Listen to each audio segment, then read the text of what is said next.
Welcome to జై Hind academy. ఉత్తరాఖండ్కి సంబంధించి ఉత్తరాఖండ్లో యూనిఫామ్ సివిల్ కోడ్కి సంబంధించి ఒక కీలక ముందడుగు పడిందనమాట. ఆ రాష్ట్ర బీజేపీ గవర్నమెంట్ ఏం చేసిందంటే ఈ యొక్క యూసీసీ యూనిఫామ్ సివిల్ కోడ్కి సంబంధించి ఆల్రెడీ ఒక 2 years బ్యాక్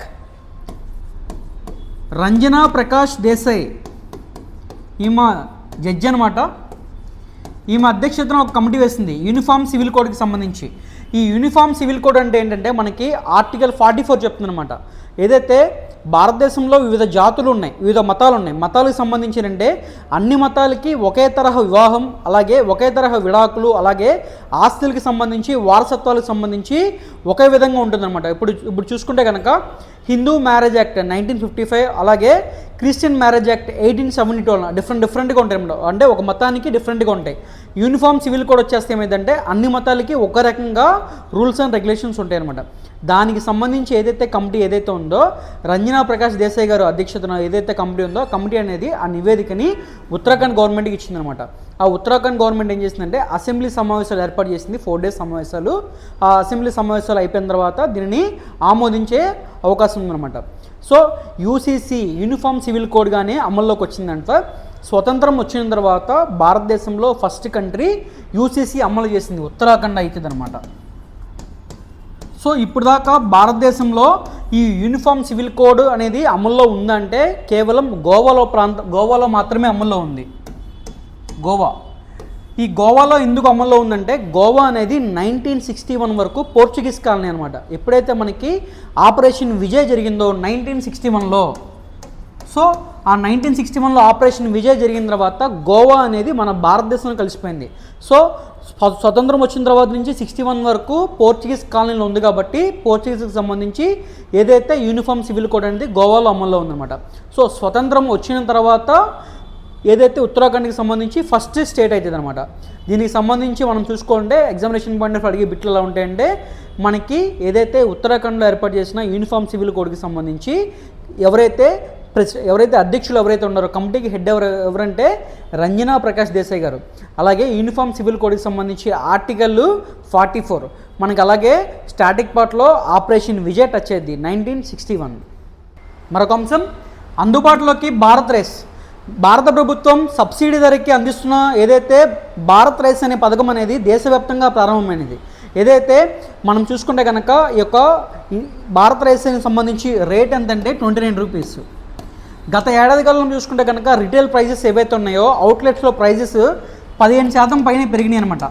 సో సామాన్యుడికి కూడా బియ్యం ధరలు అందుబాటులో ఉన్నాయని చెప్పి కేంద్ర ప్రభుత్వం అనేది భారత్ రైస్ పేరిట 29 రూపాయలకి ఈ యొక్క రైస్ని అమ్ముతుంది అనమాట.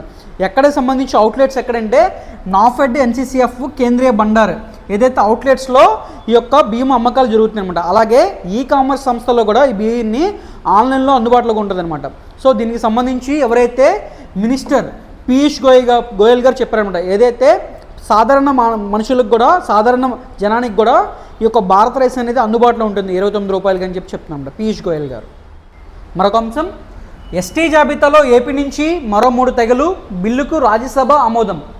ఒడిశా, ఆంధ్రప్రదేశ్లో షెడ్యూల్ కులాలు, షెడ్యూల్ తెగలకి సంబంధించి జాబితాలో కొత్తగా చేర్చడానికి సంబంధించి బిల్లులు ఏవైతే ఉన్నాయో ఆ బిల్లుల్ని రాజ్యసభ మూజువాని ఓటుతో ఆమోదించిందనమాట. సో ఎస్సీ ఎస్టీ జాబితాలో ఆంధ్రప్రదేశ్లో 22 సంవత్సరాల తర్వాత కొత్తగా ఎస్టీ జాబితాలో మూడు గ్రూపులు చేరినాయి అనమాట. సో బోండా పోర్జా, కోంద్ పోర్జా, బరాంగి పెర్జా ఈ 3 తెగలు కూడా కొత్తగా ఏపీలో చేరినాయి అనమాట. ఇటీవల కాలంలో ఆంధ్రప్రదేశ్లో ఎస్టీ జాబితాలో చేరిన 3 తెగలకు సంబంధించి ఈ 3 ఇంపార్టెంట్ మనం గుర్తుపెట్టుకోవాలి. సో అది మరొక అంశం నమీబియా అధ్యక్షుడు గాంగోబ్ కనుమత. నమీబియాకి 2015 నుంచి ప్రెసిడెంట్గా పనిచేస్తున్న గాంగోబ్ రీసెంట్గా చనిపోయారనమాట.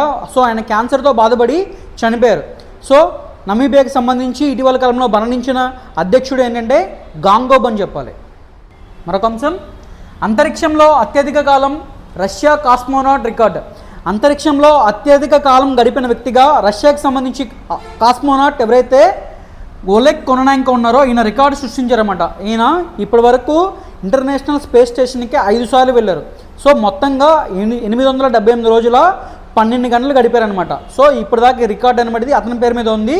అంతకుముందు వరకు ఏంటంటే రష్యాకి సంబంధించి ఎవరైతే ఉన్నారో గెనడీ 878 రోజుల్లో 11 గంటల 29 నిమిషాలు గడిపాడనమాట. ఈయన లేటెస్ట్గా ఆ రికార్డుని అధిగమించాడు. సో చాలా ఇంపార్టెంట్. ఇటీవల కాలంలో ఏ దేశ వ్యక్తి అంటే రష్యాకి సంబంధించిన వ్యక్తి ఎవరైతే ఉన్నారో ఈయన అంతరిక్ష కేంద్రంలో ఎక్కువ రోజులు గడిపాడు అనమాట. 878 రోజుల 12 గంటలు.